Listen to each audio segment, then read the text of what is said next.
Well, let's jump into that. Okay, yeah. Yeah, let's have a chat about some of the potential micronutrient deficiencies someone might be at risk of taking on a plant-based diet if they're doing it incorrectly or they're uneducated, because I believe it is possible to get all, your macros, your micros in, but it's got to be done smart and by someone who knows what they're talking about. So talk us through some of the potential deficiency risks. So no, I think you're correct in terms of the deficiencies from a vitamin and mineral standpoint, and especially when they're slightly uneducated. The big one for me is, as we've touched on already, is calcium.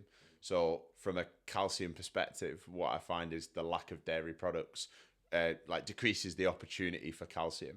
Now, calcium doesn't just come through dairy-based products. There's multiple different products on the shelves in supermarkets, soy-based products, some of our fruit and veg that contain calcium, but nowhere near to the levels of what we find in kind of, like, I suppose, non-plant-based milks, cheeses, yogurts, etc. So often calcium can become one of those factors where we just have to spend more time being mindful around the consumption of it. It's not typically that we'll go down the route of a calcium based supplement. It's more about the fact that we just look at certain products that contain higher amounts of calcium in. Similarly with iron, iron's one of the big ones that we get from red meat. Obviously, removing red meat in a plant-based diet is going to contribute towards the reduction of iron, specifically in female athletes that we know need a higher percentage of iron available in the body due to menstrual cycle and monthly bleeds. Then we're going to need to be able to find that elsewhere in either another source of, I suppose, another source of kind of, I suppose, food. So looking towards our spinaches, our broccoli, and those kind of foods, and nuts as well, are going to really help us with and seeds with our iron intake. But often, if we're an athlete that already contains or possesses low iron, we may need to look to supplement that. So that's where we start talking about supplements. Similarly, we know that calcium and vitamin D have a direct correlation with their ability to absorb. And in the winter months, as we're presented with the lovely sun actually outside today in Manchester, which I'm very impressed with, because normally every time I come here it's raining. And as I was driving home through here from St Helens last night, it was chucking it down and it was awful. In the winter months, we know that most athletes or most people will be vitamin D deficient. Now, there's two reasons for that. One, shorter span of sun during the day, and 80% of our vitamin D comes through sun. And I suppose, secondly, when we do go outside, it's normally coats on, hats on, scarves on, because it's 2.5 degrees outside today, and we're not going out in t-shirts and shorts, absorbing all of that vitamin D from the sun through our skin.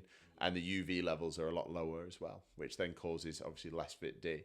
Now, that's a problem regardless of a plant-based or a kind of eating a normal kind of intake of food, of meats, etc.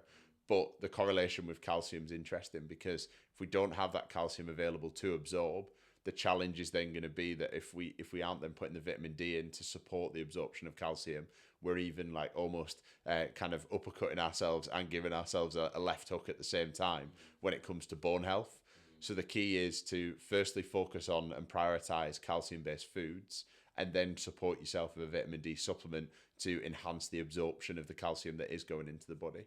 And I think it's so important that we manage those three of calcium, iron, and vitamin D, because they're probably the three big ones really that I don't want to call it a struggle, because if we're smart in the way that we eat our foods and we're clever with the types of foods and meals that we put together, it isn't a struggle. It's just about being more mindful around the products that we pick up off the shelf and ensuring that they've got the nutrients in that we require for an optimal plant-based eater. I like it. You answered my next question, which was going to be about the interaction between calcium and vitamin D. So thank you for covering that. I guess, what are the vitamin D requirements for, let's say, just general population, because it can get a bit. Guess yeah, the numbers are quite skewed for athletes, and the big reason for that is bone health, really. Like, vitamin D is going to contribute towards bone health and reducing the risk of injuries, and also play a little bit of a part in immune support as well, and supporting our immune function. So in athletes that go through a lot of bone stresses day to day in training, but also in match play, or runners, for example, that also have a lot of load going through their bodies when they're running, ultimately are gonna struggle if they haven't got optimal vitamin D levels. Now, if we're talking about general population, off the top of my head, and again, we might need to put little asterisks in the video. I think it's somewhere between 600 and 800 international units is what it's measured off of vitamin D per day. If we look at athletes, that can range anywhere between 1,000 to 4,000 international units per day. Normally, when we look at a healthy athlete that isn't necessarily deficient, but potentially requiring the top up of supplements, and again, we test vitamin D through blood samples, and that gives us a good understanding of who's on high vitamin D and who's on kind of your standard dose. I'd look more to around kind of that 6,000 to 12,000 international units per week. So that might be 6 days a week supplementation of a 1,000 international units or a 2,000 international units tablet per day, and obviously one day where maybe they're not in training or on site where they're maybe not consuming it. And I think what it does is it starts to alleviate some of the bone-based injuries that we find in sport. And we rolled this out with one of the younger year groups at one of the clubs that I work at, and we pulled a bit of budget together to actually provide the parents, firstly with the education around why vitamin D is important and calcium uptake, and then secondly that actually here's the kind of the health-based, I suppose, supplement or vitamin that we're going to provide you to be able to support bone-based risk of injury.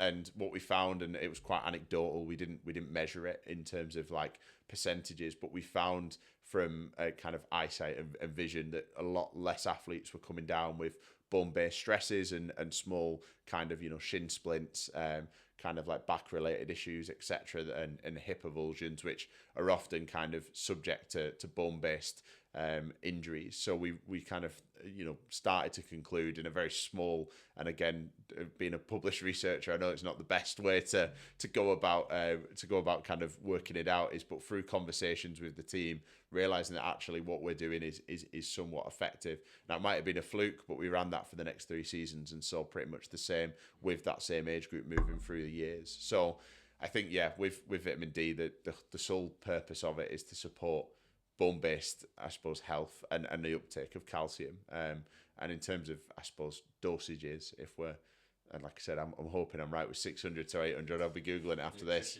Yeah, got it completely wrong. Again, like I said, I spend a lot of time in the sports performance space and very little in the health space. So often a lot of my numbers are centered around what does a healthy athlete require, and typically it's somewhere between 1,000 and 4,000, depending on the vitamin D levels within the blood. And as I've said, the reason for that is mainly that injury risk factor that we look towards. And do you practice what you preach? I do, actually, yeah, believe it or not. I do. I actually buy my own vitamin D. I could quite easily steal it from a club that I work at, but me and the partner have our own little vitamin and mineral pill pots at home. In the winter months, I add vitamin C into there to try and avoid getting ill. Obviously, in my line of work, you don't want to be going into a club with an illness, because if you do, you're probably going to make a squad ill, and before you know it, you're the reason and the instigator that the whole squad's coming down with illness. So I always double down on my vitamin C, which helps to support immune function. I have a vitamin D in there, and then I also have an omega, because I'm not a massive fish eater. I have fish maybe once a week, so just to top up on my omega stores. So yeah, and I do actually have it in one of the little pots that are 7 days a week, and I try and make sure that I'm having the right amounts. The one thing I would say that I don't do that a professional athlete does is I don't go down the route of going to get a blood test to check that I've got the right levels. I just assume that over the winter months I'm going to require a vitamin D, because I spend most of my time indoors and away from the sun. So yeah, that's probably the only part that I practice what I preach 90%. It's the blood test that I miss out on, and it's only because they're fairly expensive. I try and avoid getting them as and when I don't need them. And you're not looking to optimize, which is what some people can get wrong from maybe watching this. We're talking about athletes who are trying to get that 1% advantage. Absolutely, yeah. You don't have to wake up and have an electrolyte drink if you're just not an athlete. If you're a normal person, you don't have to go and get your bloods done.